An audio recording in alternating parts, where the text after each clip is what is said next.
S'agissant des mesures normatives, sous cette rubrique ont été adoptés les décrets portant promotion d'officiers supérieurs de la police républicaine au titre de l'année 2025, nomination ou promotion au grade supérieur de certains officiers des forces armées béninoises au titre de l'année 2025, puis le décret modifiant et complétant les dispositions du décret numéro 2023-373 du 19 juillet 2023 fixant les modalités de reversement des enseignants contractuels de l'État admis à l'évaluation diagnostique dans les différents cadres d'emploi des fonctionnaires de l'État. Au chapitre des communications, en point 1, contractualisation pour la mission de maîtrise d'œuvre complète des travaux d'aménagement d'un resort urbain et balnéaire à Grand Popo. Il s'agit d'un complexe hôtelier qui sera construit dans l'emprise de l'ancienne auberge de Grand Popo, comprenant un hôtel en R+3 de 65 à 70 chambres standards, 10 chambres juniors, 2 suites présidentielles, 4 à 6 villas F3 et F4 pour particuliers, plusieurs restaurants, 2 piscines et un espace pour enfants. Il entre dans le cadre global de la réalisation de projets de construction d'hôtels de haut standing en cours de développement en vue du renforcement de l'offre de réceptifs hôteliers aux normes et convenances recommandées sur le plan international. C'est à cet effet que le présent marché a été autorisé, la durée prévisionnelle de la mission étant de 24 mois, dont 6 pour la phase études et 18 pour les travaux. En point 2. Mission de maîtrise d'œuvre complète du projet de construction du tribunal de première instance de Malanville. Les travaux qui seront exécutés permettront de loger ce tribunal dans des locaux répondant aux exigences fonctionnelles d'une juridiction moderne, aussi bien en termes d'espace et de configuration, de sécurité, de déferrement que de conservation des scellés et des archives. Pour la mise en œuvre efficiente, la présente contractualisation est approuvée avec un cabinet expérimenté à charge pour les ministres concernés de veiller à la qualité des prestations attendues. Au chapitre des rencontres et manifestations internationales, il a été autorisé l'organisation à Cotonou de la réunion annuelle et de l'Assemblée générale du programme de politique de transport en Afrique du 24 au 27 mars 2025, ainsi que la participation du Bénin à la 9e réunion des États partis à la Convention Médicrime du 31 mars au 4 avril 2025 à Strasbourg en France, puis celle des équipes nationales aux compétitions sportives internationales majeures au titre de l'année 2025. Je vous remercie. Depuis le 1er mars, les musulmans sont rentrés dans le mois de Ramadan. Il s'agit de mois de privation et de prière, une période sacrée visant à se rapprocher d'Allah et à réfléchir sur sa marche avec le prophète Mahomet. L'un des temps clés de ce mois de Ramadan reste la nuit de la destinée, encore appelée Layla al-Qadr. Elle est la nuit la plus sainte de l'année, moment où Allah procède à la distribution des cahiers de charges aux différentes entités. La nuit de la destinée, c'est une nuit où Allah subhanahu wa ta'ala donne sa déclaration, sa décision annuelle aux anges. C'est cette nuit-là que tous les anges reçoivent leur cahier de charge. Les anges qui sont chargés de repartir les biens prennent leur cahier de charge. Les anges qui sont chargés de prendre l'âme des hommes prennent aussi leur cahier de charge. La pluie, les arbres, la naissance, tout ça là aussi prennent leur cahier de charge. Tout ce que devait arriver aux gens, tout est déjà prescrit depuis des années. Mais chaque année, il y aura distribution des décisions d'Allah ou bien des répartitions des recherches dans chaque année. Et c'est dans la nuit de la destinée là qu'on fait cette déclaration, cette répartition de cahiers de charges. La date de la nuit de la destinée n'est pas fixe. Elle a eu lieu au cours des 10 dernières nuits du Ramadan et uniquement lorsque celle-ci porte un nombre impair. Le prophète Mohammed sallallahu alayhi wa sallam, il nous a demandé de chercher ça entre les nombres impairs. Ça veut dire que le 21e, la 21e nuit, la 23e nuit, la 25e nuit et la 27e nuit ou la 29e nuit. Mais beaucoup des érudits ont préféré célébrer ça la 27e nuit, sous prétexte que dans la sourate Laylatul Qadr, ils ont évoqué Laylatul Qadr là 3 fois. Et les 3 fois, si nous prenons Laylatul Qadr, nous allons voir que c'est 9 lettres alphabétiques. Et si vous multipliez les 9 lettres alphabétiques par 3, ça fait 27 lettres. C'est pourquoi ils ont dit que Laylatul Qadr là, la nuit de la destinée là, c'est la 27e nuit. Ce mois sacré pour les musulmans tire à sa fin, mais les 10 derniers jours sont les plus importants. C'est le temps idéal de grandir dans les bonnes œuvres spirituelles. On doit multiplier leurs adorations. Si la lecture du Coran, on doit faire la lecture du Coran, on doit demander le pardon, on doit se repentir et on doit faire des aumônes.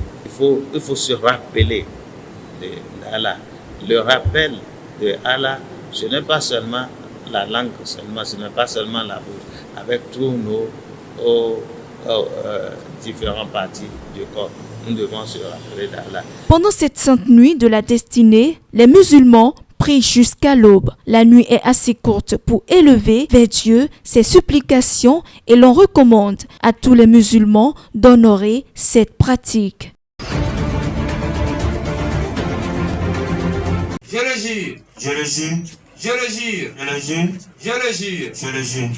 Cet acte solennel marque l'entrée de Giovanni Sono dans le rang des docteurs de l'école doctorale des sciences d'ingénieurs de l'université d'Abomey-Calavi, spécialité sécurité informatique. Devant un jury composé de professeurs de rang magistral rompus à la tâche, l'impétrant a défendu une thèse axée sur le thème sécurisation d'un réseau de téléphonie sur IP grâce à Hyperledger Fabric. Brillante présentation qui a reçu une écho favorable et les félicitations du jury. Tout au long de cette thèse, qui a duré exactement 3 ans, le candidat a fait montre d'une rigueur absolue. Et c'est ce qui nous a permis d'atteindre les résultats que nous avons obtenus aujourd'hui. Le travail qu'il a abordé se situe dans le domaine de la sécurité informatique. Nous avons travaillé essentiellement à sécuriser un réseau de téléphonie sur IP en utilisant la blockchain Hyperledger Fabric. Les résultats atteints sont prometteurs. Sono a développé une solution que la communauté scientifique internationale a acceptée et qui vient renforcer encore la sécurité informatique. Vraiment, M. Sono, grâce à sa discipline, grâce à son savoir-faire, grâce à son background mathématique, scientifique et technologique au point, il a su, sous la direction de son directeur, de toute l'équipe d'encadrement, conduire ses travaux à terme. Les résultats des travaux ont été acceptés par la communauté scientifique internationale à travers les autorisations qui ont été données pour publier ces travaux-là dans des journaux indexés. Ça veut dire des journaux dont la lisibilité, la visibilité est telle que ça couvre l'entièreté du monde entier. Pour l'impétrant, la sécurisation d'un réseau de téléphonie sur IP grâce à Hyperledger Fabric revêt une importance capitale dans le domaine de la sécurité informatique. Il apporte, à travers sa thèse, des dispositifs pour la gestion efficace et efficiente des données personnelles de communication pendant la vie et même au-delà.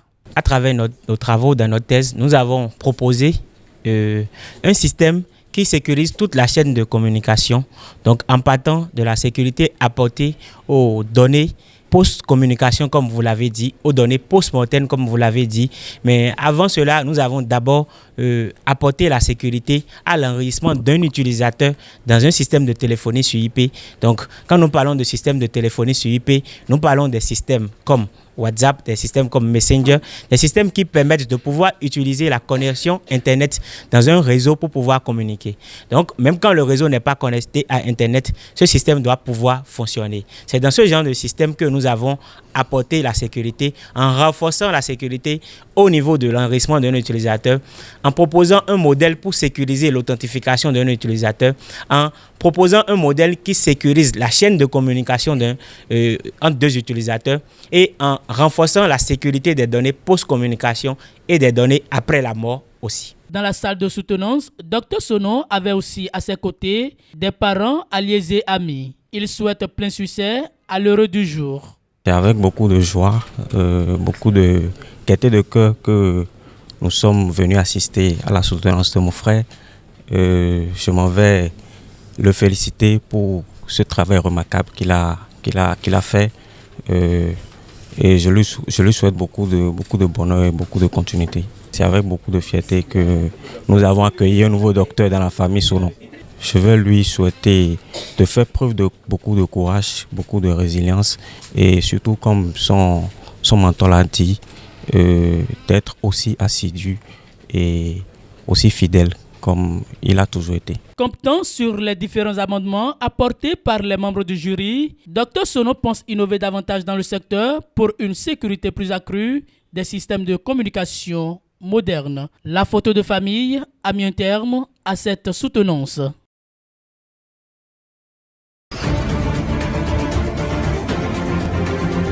Notre intime conviction est qu'il ne saurait y avoir véritablement pardon et réconciliation sans justice. De même qu'aucune action humaine ne pourrait suffire pour réparer toutes les injustices subies par les Nigériens et du fait de nos égoïsmes, de la mauvaise gestion de l'État et de l'ingérence de certaines puissances étrangères dans nos affaires intérieures. Ils trouveront alors certainement, dans leur foi en Dieu et notre projet commun, les forces de les surmonter. Nigériennes, Nigériens, mes chers compatriotes, pour ma part, je tiens à réitérer mon engagement solennel à toujours œuvrer pour le pardon et la réconciliation entre Nigériens, pour l'unité nationale, pour la justice et la reddition des comptes dans la gestion des affaires publiques.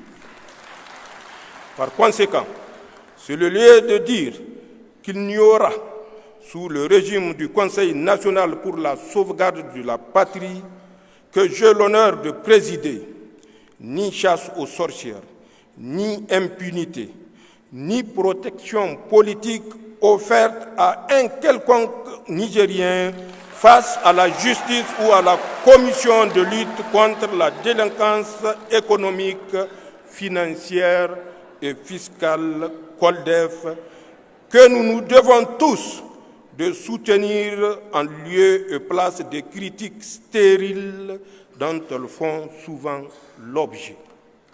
Il revient donc à ces deux institutions de faire leur travail en toute indépendance, dans le respect de nos lois, pour apaiser les cœurs des Nigériens, leur permettre de se réconcilier et d'aller toujours de l'avant. Le Conseil national pour la sauvegarde de la patrie et son gouvernement œuvreront dans ce sens. Ils sont au service du Niger et des Nigériens et le demeureront, Inch'Allah.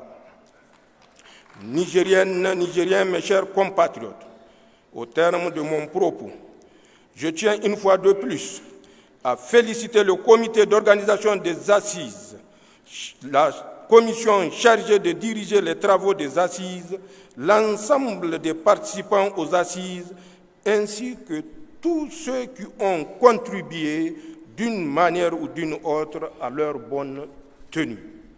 C'est aussi le lieu de rendre un vibrant hommage au peuple nigérien pour sa résilience et son engagement patriotique et à l'ensemble de nos forces de défense et de sécurité pour leur professionnalisme et leur sens du sacrifice pour que vive éternellement le Niger.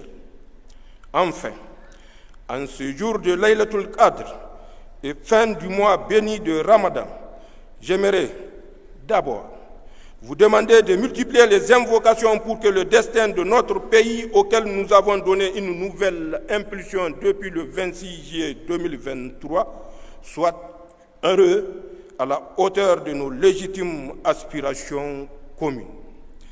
Ensuite, souhaitez par anticipation une bonne fête de l'Aïd el-Fitr à tous les Nigériens et à tous nos concitoyens de la Confédération AES. Qu'Allah fasse que le nouveau départ que nous nous sommes offerts au prix de nombreux sacrifices soit couronné de succès. Amin.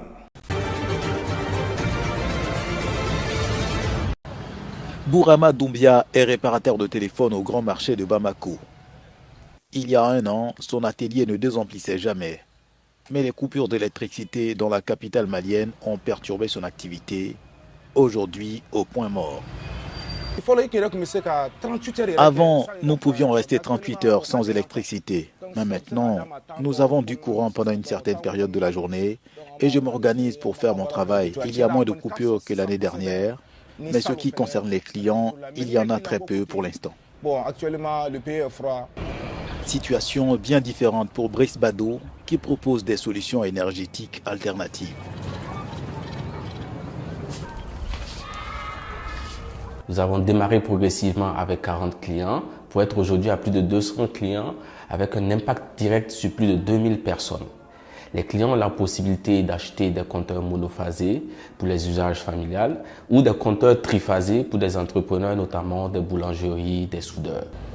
Le Mali adopte l'énergie solaire pour les zones rurales, mais les défis sont encore nombreux avec un taux d'électrification de seulement 25% de sources officielles.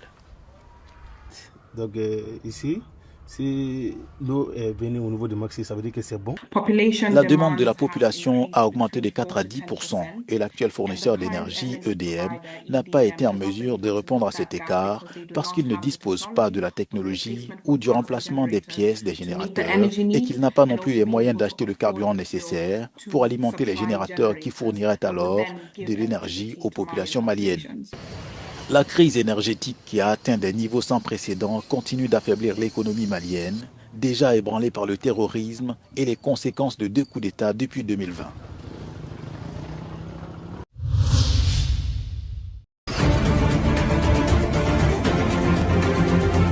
L'armée soudanaise a repris mercredi l'aéroport de Khartoum aux forces paramilitaires de soutien rapide. Le site serait totalement sécurisé, selon les médias sur place. Au sud du centre de la capitale du Soudan, les troupes ont également encerclé la zone stratégique de Djebel Aoulia, dernier bastion des FSR, dans la région de Khartoum, selon une source anonyme. L'armée en guerre contre les FSR depuis avril 2023 a lancé cette semaine une offensive visant à repousser les forces paramilitaires hors du centre de Khartoum, après avoir repris le palais présidentiel lors d'une précieuse victoire vendredi. Depuis le début de la guerre, les combattants des FSR étaient stationnés à l'intérieur de l'aéroport, juste à l'est du quartier gouvernemental et d'affaires, au centre de Khartoum. Le pont de Djebel Aoulia, qui traverse le Nil Blanc, est le seul point de passage restant vers l'ouest du pays pour les combattants des FSR à Khartoum, en liaison avec leur bastion dans la région du Darfour occidental.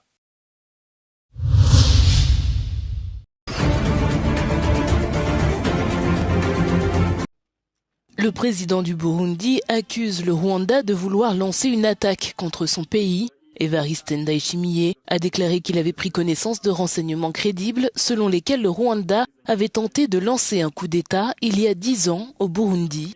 Le chef d'État a ajouté que ces récentes informations s'apparentaient à ce qu'il fait actuellement en République démocratique du Congo. Le Rwanda a déjà riposté, qualifiant les commentaires du président burundais de surprenants et insistant sur le fait que les deux pays voisins coopèrent sur des plans de sécurité pour leurs frontières communes, fermées depuis plus d'1 an. Malgré les nombreuses preuves fournies par les Nations Unies, le Rwanda a toujours nié armer et soutenir le groupe rebelle M23 qui s'est récemment emparé de vastes régions de l'Est de la République démocratique du Congo aux côtés de troupes rwandaises. Le Rwanda a également nié avoir des liens avec le groupe rebelle résurgent Red Tabara qui, selon le président Ndayishimiye, est une force supplétive similaire au M23 et est soutenue par le Rwanda pour déstabiliser le Burundi. Au cœur des commentaires du président Évariste Ndayishimiye se trouvait un appel à la paix et à la mise en œuvre complète d'un accord entre les deux nations. Selon le Burundi, cet accord n'avait pas été honoré par le Rwanda.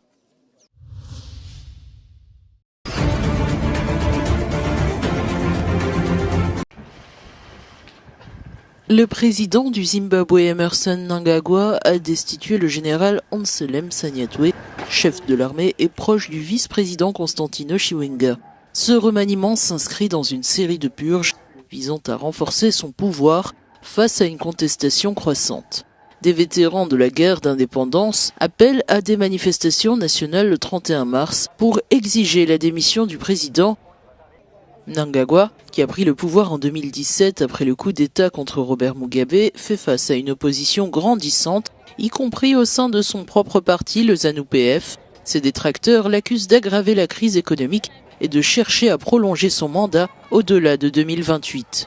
La situation reste tendue à l'approche des manifestations annoncées.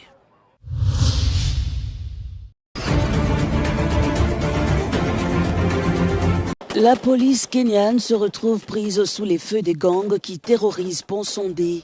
Mardi, un officier a disparu alors que ses collègues tentaient de contenir les tirs nourris des bandes armées. Les recherches se poursuivent pour tenter de le retrouver. Les policiers kenyans déployés dans le cadre de la force multinationale soutenue par l'ONU font face à des attaques à répéter.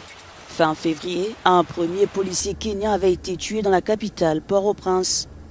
Environ 1000 officiers kenyans épaulent actuellement la police haïtienne pour tenter de rétablir l'ordre dans un pays en proie à la violence des gangs. Un effectif insuffisant au regard de la situation sur le terrain. Sur le plan humanitaire, au moins 2 millions de personnes sont confrontées à une insécurité alimentaire d'urgence, selon le Programme alimentaire mondial.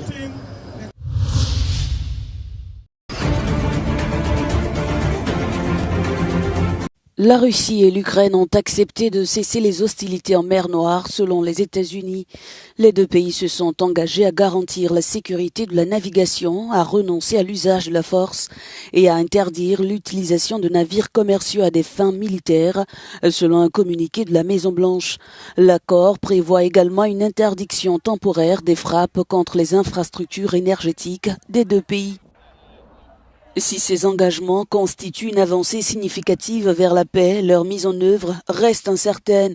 Kiev affirme que l'accord est déjà en vigueur, tandis que Moscou conditionne son application à la levée des restrictions occidentales sur le commerce de céréales et d'engrais. De son côté, Washington s'engage à faciliter le retour de la Russie sur le marché des produits agricoles et des engrais, notamment en réduisant les coûts d'assurance maritime et en améliorant l'accès aux ports et au système de paiement. En échange, la Russie doit garantir la sécurité maritime et le respect des engagements pris. Par ailleurs, l'Ukraine n'est parvenue à aucun consensus sur les questions territoriales avec les États-Unis ou la Russie. Un autre cycle de négociations sur le cessez-le-feu est prévu dans les jours à venir.